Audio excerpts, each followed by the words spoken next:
Hey guys, I'm filming this a little bit later than most of my normal videos. And that's because this one might have a lot of little pieces. And if you know anything about very little people and little pieces don't get along very well. But we will show this to my little guy when it's all finished. This is one of the things I got for us after Christmas.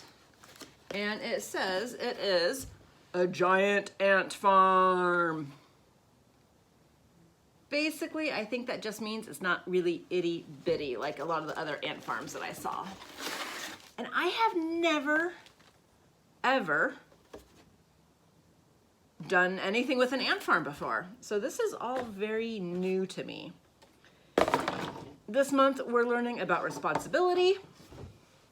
We're learning about trust. Luke 16:10, if you can be trusted with a little bit, you can probably be trusted with a larger amount or a lot. This does not feel like sand. It feels more like styrofoam. Can you hear it? It's kind of weird. All right, well, at least the bags are recyclable. That always makes me happy when I see that little symbol. Okay. Responsibility is a lot like trust.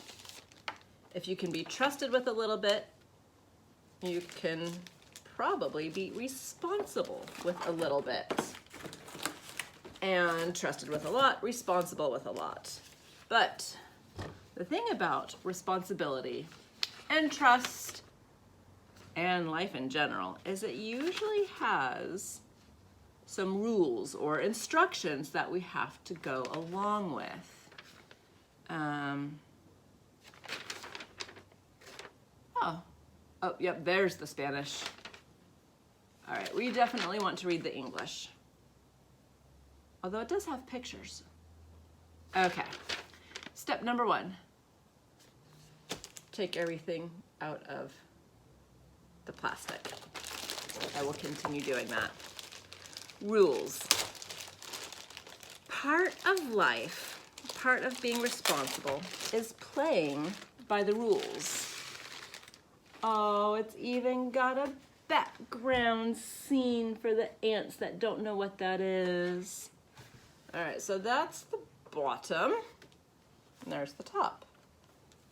And this little thing slides back and forth.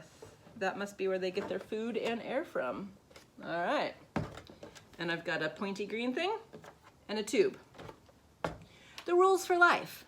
And sometimes in life, we notice that Christians, people that follow God, whether they're Catholic Christians, Jewish Christians, Muslim Christians, Christians that believe and follow Jesus, have a slightly different set of rules to live by.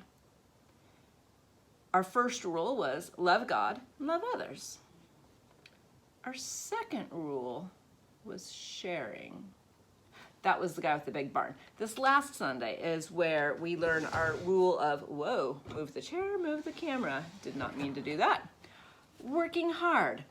And it gave us some facts about ants. And there is a proverb about the ants and how hard they work. And they're actually, we think of ants sometimes as ew, gross, icky. We try to avoid them. We don't like them when they crawl on us, especially if they're the biting kind. We don't like them when they get into our food or our kitchen. But ants are really, really hard workers. Our video lesson last week said they can lift up to 50 times their weight. I'm not going to do the math, but that's a lot. And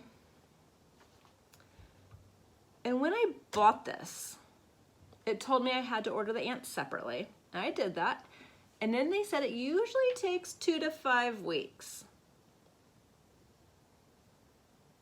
And then they said they weren't shipping them right away because it was so cold. So we're working on my 4th week. I'm hoping to get the ants And I'm not doing a very good job at talking and reading at the same time. Antway tube to connect multiple habitats. Well, I only have one, so I don't think I need that. Ant port cap. Yes, the caps are in. That is good. Do not want them. I wonder if they can get through that small crack there. Huh, I guess we'll find out if the ants ever arrive. Looks kind of small. Work hard. Love God, love others, and share what you have. Says this kind of pops up on one side, but I don't know which side. Whoop, must be that side. And then it says, cut a small corner with scissors. I did not get scissors. Well, I guess we're gonna do a part 2 of this. And we'll find out if these actually work. I'm kind of excited, kind of nervous, kind of hopeful and hoping the ants actually make it to me. I don't want to have to go and catch them. But as a reminder, how hard they work without even being told. That's a hard skill to learn sometimes. Even as an adult still, I have to be told sometimes. Well, sometimes it's just the big pile of dirty dishes in the sink that are yelling at me to clean them. But working hard doesn't always come naturally. Some people do it better than others. But it's a trait that God admires. He created us to do work and to work well, to work as if we are doing our jobs for the Lord. And so you're thinking, if I'm washing my dishes, how is that helping God? Well, it's helping your family, which makes things run smoother. I used to think about that, of cleaning the bathrooms. How is that a godly chore? It's gross, it's dirty. Well, it needs to be done. And Jesus repeatedly told us, he didn't come to be served, but to serve those around him. And we see him always performing miracles and healing people, constantly loving and sharing the time that he had with us. So I'm gonna get this up and running. I'll hope to see you later this weekend, and I will talk to you guys later. Have a good one.